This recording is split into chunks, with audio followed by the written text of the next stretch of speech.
Bonjour à tous, soyez les bienvenus sur West Armenia TV, les titres principaux d'aujourd'hui. Une mémoire qui refuse de se taire, la signification et la pertinence du 24 avril, Armenak Abramian. Rencontre des députés de l'Assemblée nationale avec le président du Conseil national, Armenak Abramian. Quand les jours fériés cessent d'être des jours fériés, l'Azerbaïdjan a de nouveau violé le régime de cessez-le-feu à Khenatsar, Rosnaval et d'autres directions, Tigran Abramian. Plus de 143 zones de protection du patrimoine culturel ont été créées à Chouchi, soldats arméniens dans le cours de l'église des Saints Apôtres, Kars 1920. Un complexe commémoratif dédié à la 89 division de fusiliers de Tamaya a été inauguré à Kerch. Le patrimoine musical arménien a été présenté au Glendale College dans le cadre du mois du souvenir du génocide des Arméniennes à Spares. Lorsque nous parlons de mémoire, nous pensons souvent à nos souvenirs personnels, mais la mémoire des peuples, notamment celle du peuple arménien, est marquée par une tragédie profonde. Le génocide qui a débuté en 1894 sous l'Empire ottoman et a coûté la vie à près de 2 millions d'Arméniens. Ce souvenir, c'est résister à l'oubli et exiger justice. Comme le dit Armenak Abramian, la mémoire est une lutte contre la destruction. Le 24 avril, jour de commémoration, rappelle la déclaration de 1915 des grandes puissances, France, Empire britannique, Russie, qui dénonçait les crimes contre le peuple arménien. Cette date symbolise à la fois le souvenir et la résistance pour la reconnaissance de la justice. Abramian insiste, il ne faut pas parler d'anniversaire du génocide, mais de commémoration, car un crime ne se célèbre pas. Il souligne aussi l'importance de nommer les faits avec pression. Génocide turc contre le peuple arménien et non génocide arménien. Le génocide planifié de 1894 sous Abdulhamid se poursuit sous les jeunes Turcs, les kémalistes, et se manifeste encore aujourd'hui. La mémoire arménienne est ainsi un combat pour l'identité, la justice et l'avenir. Ce souvenir s'est exigé. Une importante réunion des députés de l'Assemblée nationale avec le président du Conseil national Armenak Abramian a eu lieu à Erevan à la mission permanente de l'Arménie occidentale. Au cours de la réunion, les partis ont présenté des rapports sur leurs travaux et discuté des plans futurs. De nouvelles initiatives ont été présentées qui visent à développer les activités de l'Arménie occidentale et à approfondir le rôle de l'Assemblée nationale dans ce processus.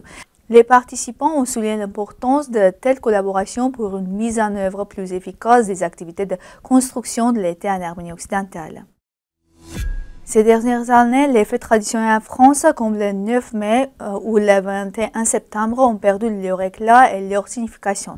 Les célébrations, autrefois source de fierté et d'unité, sont devenues formelles et discrètes. Même les fêtes familiales, comme le Nouvel An ou les anniversaires, sont de moins en moins vécues avec l'enthousiasme, reflet de l'état psychologique de la société. Beaucoup attribuent ce recul à la politique récente qui aurait affaibli les valeurs nationales ainsi qu'aux pertes humaines et spirituelles du pays. Dans ce contexte, une question se pose. Comment redonner aux fêtes le rôle de mémoire collective, de source d'espoir et de pilier d'identité? Il y a peu de temps, par la force de la tradition, l'Azerbaïdjan a violé le régime de cessez-le-feu à Khenatsar, Rosabad et d'autres directions. C'est ce qu'a dit Tigran Abramian, député de la faction J'ai l'honneur de l'AN. Depuis un mois, l'Azerbaïdjan terrorise systématiquement les habitants des localités frontalières, tirant la nuit à intervalles réguliers et causant des dommages psychologiques, matériels et autres. Ceux qui abattent les lions à l'Assemblée nationale et ceux qui font du chantage avec le NSS ignoreront bien sûr tout cela, car dans les relations avec l'Azerbaïdjan, ils ont le statut d'une personne corrompue, courbée et soumise. Et la débauche et la pitrerie sont exclusivement dirigées contre le public intérieur et notre propre peuple, a-t-il écrit. Dans une interview accordée à l'Apparage, l'ancien ministre de la Culture, des Sports, de la Jeunesse et du Tourisme de l'Artsakh, l'historienne et ethnographe Lernik Ovanesyan, a considéré que Chouchi avait été le tournant pour les Arméniennes, après la libération de laquelle toutes les victoires ultérieures ont été enregistrées. Chouchi est le symbole de la victoire de notre peuple. De la même manière, malheureusement, en 2020, Chouchi est devenu le symbole de notre défaite. Et c'est avec cette chute que l'exode arménien d'Artsakh et le génocide commis contre le peuple d'Artsakh ont commencé. C'est une chaîne complète dont malheureusement nous avons tous été témoins. Plus de 143 zones de protection du patrimoine culturel ont été créées à Juchi, ce qui témoigne du patrimoine culturel que possédait Juchi. Et la création de ces zones de protection visait à garantir que tout cela soit préservé par la République d'Artsakh. Malheureusement, ce patrimoine culturel est aujourd'hui déformé, transformé et détruit. En 1920, dans la ville historique de Kars, les soldats arméniens ont été photographiés dans la cour de l'église des Saints-Apôtres. Cette scène témoigne de la période turbulente où Kars faisait partie de la République d'Arménie. L'église des Saints-Apôtres, construite au Moyen-Âge, est l'un des monuments les plus importants de l'architecture arménienne. Les soldats qui se tiennent dans sa cour sont un symbole de lutte nationale, d'honneur et de patriotisme. 1920, pendant la brève paix, leur présence témoigne de l'expérience historique de la renaissance de l'État arménien. Ces lieux qui revêt une importance à la fois spirituelle et stratégique rappellent encore aujourd'hui les pages historiques du passé. Cette photographie historique nous offre une nouvelle perspective sur le rôle important de Kars dans la mémoire du peuple arménien. Un monument dédié à la 89e division de fusiliers arméniens de la bannière rouge de Taman, degré de l'ordre de Kutuzov II, a été solennellement inauguré à Kertch. La communauté arménienne de Crimée l'a signalé sur la chaîne Telegram.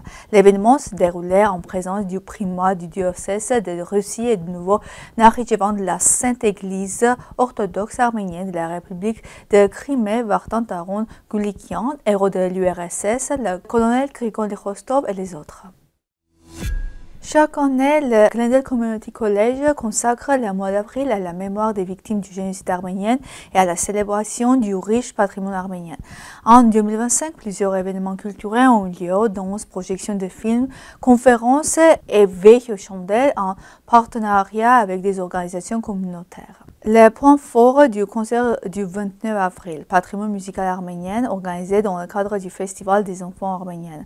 Ce concert a mis en œuvre la musique arménienne comme l'expression vivante de l'histoire, de la langue et des traditions du peuple arménien. Une collaboration unique, porteuse d'espoir et de lutte, a souligné Carla Ruiz, représentante du communauté. Cette initiative illustre comment le Glendale College allie mémoire historique et promotion culturelle dans un cadre éducatif.